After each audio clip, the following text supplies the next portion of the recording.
Buenas tardes, esta es la clase número 15 de la Escuela Dominical 2020 de la Iglesia Bautista de Aedo. Estamos viendo la parte práctica de la transformación espiritual del redimido. Estamos viendo cómo transformar la manera de pensar para poder alcanzar y tener la mente de Cristo.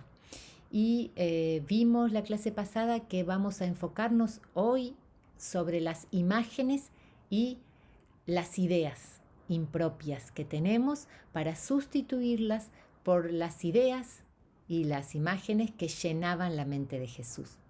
Entonces, te voy a pedir que agarres un papel, que estés listo para anotar, porque esto es un estudio bíblico, no es un mensaje, y lo importante es leer y releer para poder tomar decisiones y poder avanzar en la vida cristiana. Entonces, ¿por qué enfocarnos en las ideas? Porque las ideas determinan el modo en que interpretas los acontecimientos de tu vida. Las ideas controlan el significado que le das a todas las cosas y tienen tal poder que pueden llegar a cegarte. Las ideas equivocadas pueden llegar a presentarte una imagen distorsionada de la realidad y que vos pensás que es la correcta.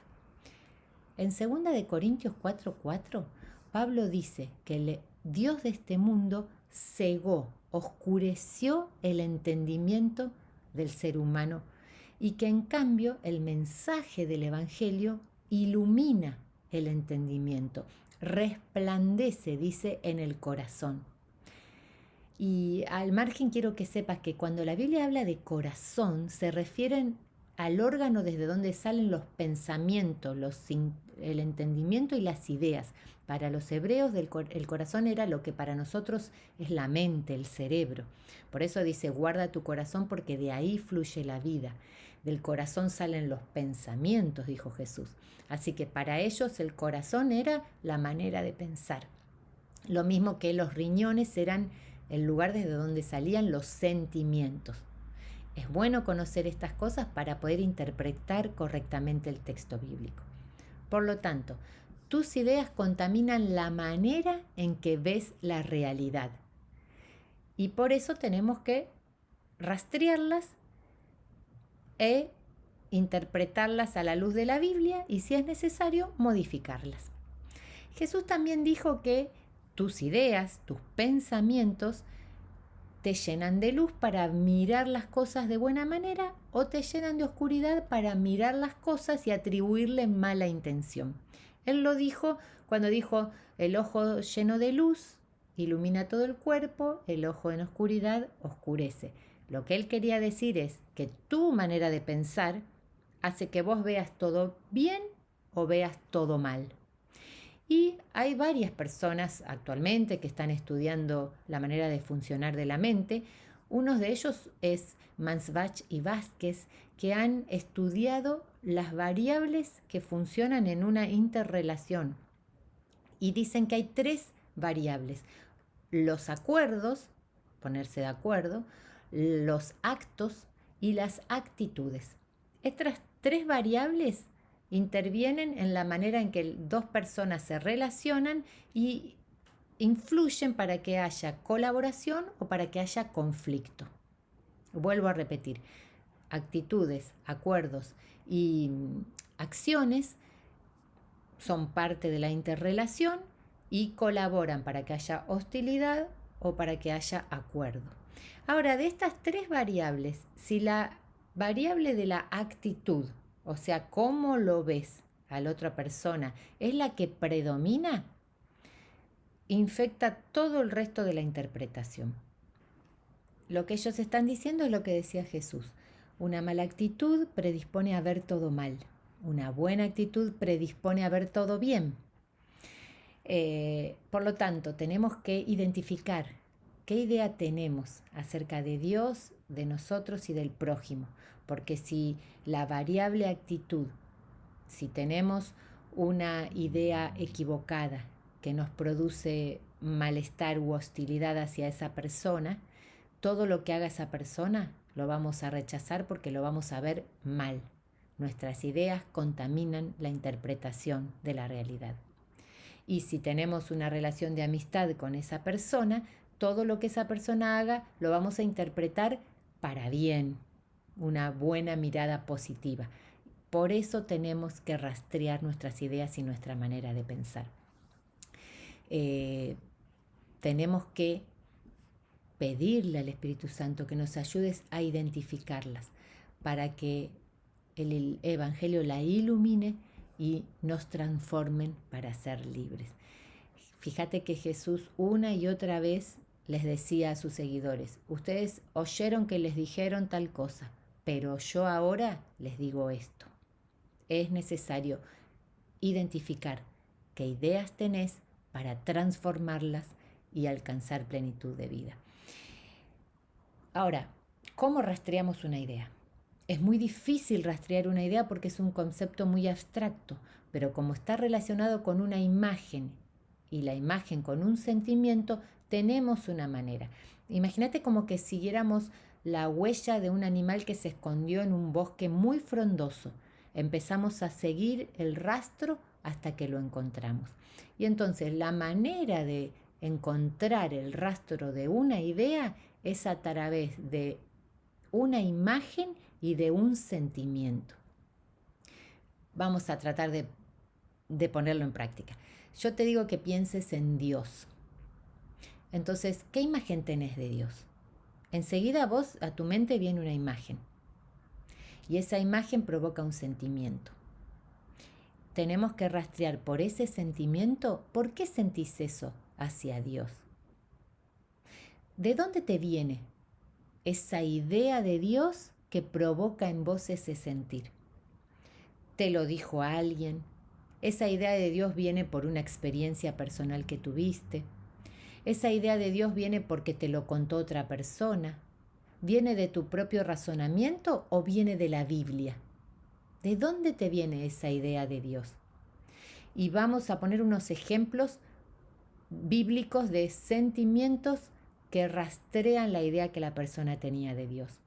Por ejemplo, cuando Adán, después de hablar con Satanás, se dio cuenta que había pecado, su imagen de Dios cambió. Cuando escuchó la voz de Dios, le vino una imagen tal que a él le produjo miedo, porque él dijo, tuve miedo y me escondí. Entonces, algo pasó en la conversación que tuvo Adán con Eva, que su idea de Dios cambió y su sentimiento se modificó. Y fíjense que esa idea no solo le hizo tener miedo de Dios, sino hizo que se esconda de Dios. Cuando Dios lo fue a buscar, Dios fue a buscar y a hablarle directamente, no tenía motivos para esconderse, pero algo había pasado en su manera de pensar que su idea, esa idea que se le metió, le hizo cambiar la imagen que tenía de Dios. Por otro lado tenemos al rey David. Él también, cuando pecó y fue confrontado por el profeta, tuvo un sentimiento hacia Dios. Él tuvo confianza. Sabiendo que había pecado, dijo, yo prefiero caer en manos de Dios. Y acá viene la idea, porque Él es bueno, misericordioso y compasivo. Y porque si yo me arrepiento, Él me perdona. Entonces, fíjense, ante dos mismas situaciones, uno tuvo miedo por una idea equivocada. Otro tuvo confianza por una idea verdadera. El propósito de esta clase es que vos puedas determinar cuál es tu idea, rastrearla, cazarla y fijarte si tiene que ser modificada para que concuerde con las ideas de Jesús. Fíjense, Israel, cuando caminaba por el desierto que había salido de Egipto, tenía un concepto, una idea tan equivocada de Dios que todo lo que hacía Dios lo malinterpretaban. Cada cosa que Dios hacía, ellos lo veían mal. Si les mandaba maná, porque no nos quiere dar carne. Si nos daba porque nos quiere matar en el desierto. Todo lo veían mal. ¿Por qué? Porque su idea de Dios estaba equivocada. Ellos creían que Dios los había sacado para tenerlos como esclavos y para matarlos. Por lo tanto, esa idea que estaba en su cabeza hacía que malinterpretaran cualquier buena intención que Dios tuviera para con ellos. Por otra parte, cuando Dios le dijo a Jeremías que tenía que llevar cautivo al pueblo a Babilonia, le dijo: mirá, Jeremías, aunque vayan cautivos, ponele en las ideas a estas personas de que esto es para bien. Decile que su idea sea lo que dice ahí en Jeremías: yo sé los planes que tengo con ustedes, son planes de bienestar, van a ir en cautividad, pero tiene un buen propósito, esto es para sanarlos de la idolatría. Así que vayan, establezcanse, formen familia, que pasado el tiempo ustedes van a volver. Entonces, una idea hace que vos interpretes para bien o para mal lo que está sucediendo. Por eso la importancia. ¿Qué pensás de Dios? ¿Qué idea tenés de Dios? ¿Y quién te metió esa idea en la cabeza? Ahora, el segundo punto. ¿Qué idea tenés de vos mismos? ¿Qué pensás acerca de vos? ¿Cuál es la imagen que tenés de vos? ¿Te considerás una persona amada? ¿Qué sentís por vos mismo? ¿Sentís rechazo? ¿Sentís vergüenza? ¿Sentís bronca? ¿Sentís miedo? ¿Qué sentís de vos mismo? ¿Y quién te puso esa idea en la cabeza? ¿Quién te hace sentir que no sos suficiente, que no sos apto? ¿Quién te hace sentir, quizá al revés, quién te dijo que sos una joyita y que sentís ese orgullo desmedido? ¿Quién te hizo sentir autosuficiente? O sea, ¿de dónde te viene? Cual sea el concepto que tenés, identifícalo. Y después fíjate quién te puso esa idea en la cabeza. Y lo segundo, ¿esa idea corresponde con la verdad de Dios? Si no, la tengo que modificar. ¿Qué sentís de vos mismo? Dios dice que sos el amado de Dios. Saber que Dios me ama y que la Biblia dice así debería romper todo otro tipo de pensamiento contrario. Para interpretar el valor de la vida humana, tenemos que añadir a lo temporal lo espiritual. Porque si bien el ser humano se origina en la tierra, su espíritu viene de Dios y a Dios va, dice la Biblia. Por lo tanto, tenemos que recordar que nuestra vida en la tierra es solo un paso, que nuestra vida no tiene fin. Y Tozer dice algo interesante. Él nos recuerda que la Biblia habla que el ser humano sufrió un golpe tan fuerte con el pecado original que quedó en un estado de amnesia espiritual. Y él explica así como una persona después de un accidente tiene amnesia y no recuerda dónde vive, no recuerda su nombre ni cuál era su trabajo y tienen que recordárselo, el ser humano nace en pecado y tiene amnesia espiritual, no recuerda de dónde vino, no recuerda cuál es su destino, no sabe que fue creado para estar con Dios cara a cara y necesita el mensaje del Evangelio que le recuerde que es el amado de Dios, que fue creado con un propósito, que es amar y adorar a Dios por sobre todas las cosas y amar al prójimo como a sí mismo.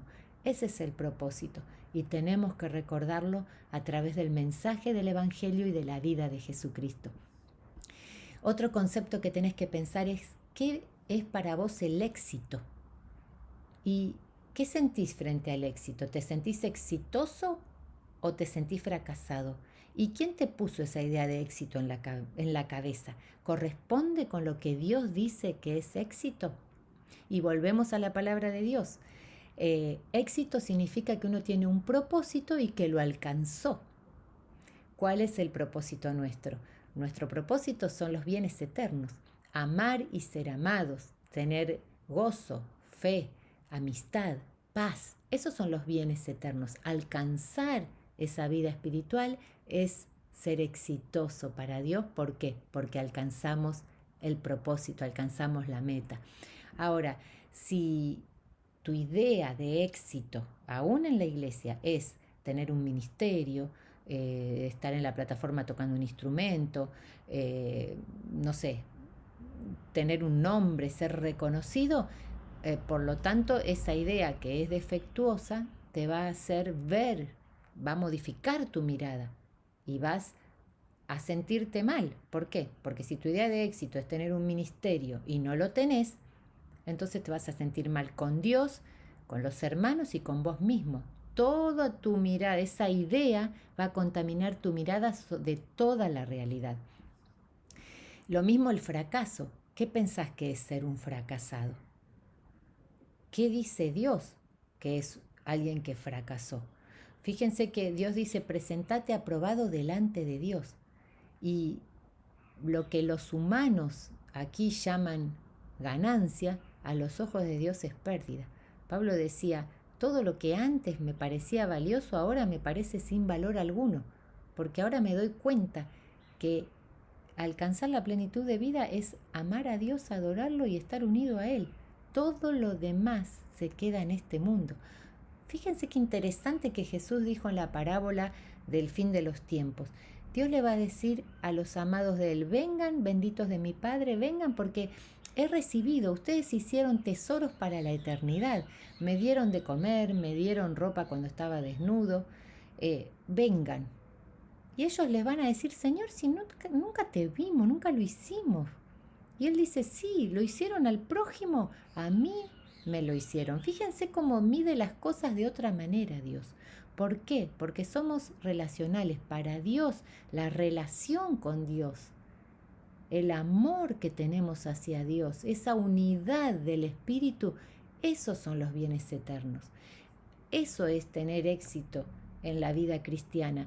Amar y adorar a Dios cara a cara. Para eso fuimos creados, para alcanzar ese propósito. Y para Dios, un fracaso es no alcanzar ese objetivo, es no dedicar tiempo a poder estar delante de Dios. Ahora, todo esto se vuelve a relacionar con lo primero, con la imagen que tenés de Dios. Querés acercarte a Dios y si tenés miedo de acercarte a Dios o si te parece fastidio, como decía Israel, esto nos parece muy liviano, venir a adorar a Dios es como un fastidio. ¿Por qué? Rastrea la idea, porque hay una idea que te está contaminando y te está estorbando alcanzar la verdadera vida. Y por último, si realmente la meta, el propósito es amar a Dios y adorarle, tenemos que interpretar qué entendemos por amor. Porque hoy en día hay ideas muy distorsionadas del amor de Dios. Cuando decimos que de tal manera amó Dios al mundo, ¿qué es amar? ¿Qué significa que Dios nos ama?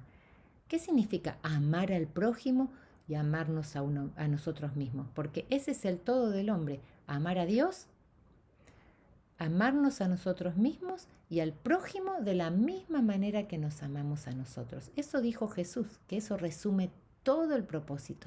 Ahora, ¿qué significa? ¿Qué pensás que es el amor? Yo quiero que lo anotes, que lo busques, que veas de dónde te viene esa idea. Porque vamos a seguir el rastro y la clase que viene ya directamente vamos a ver cómo modificar esas ideas. Pero para eso tenés que identificarlas. Seguramente te vas a dar cuenta, alguien te dijo algo te pasó, una experiencia tuviste, algo pasó, ¿de dónde viene ese concepto? Y saben que dice 2 Corintios 10:5, una vez que el Espíritu Santo te ayuda a identificar esas ideas, las vamos a capturar. Vamos a llevar cautivo esos pensamientos, esas ideas de maldad y la vamos a forzar a obedecer a Cristo.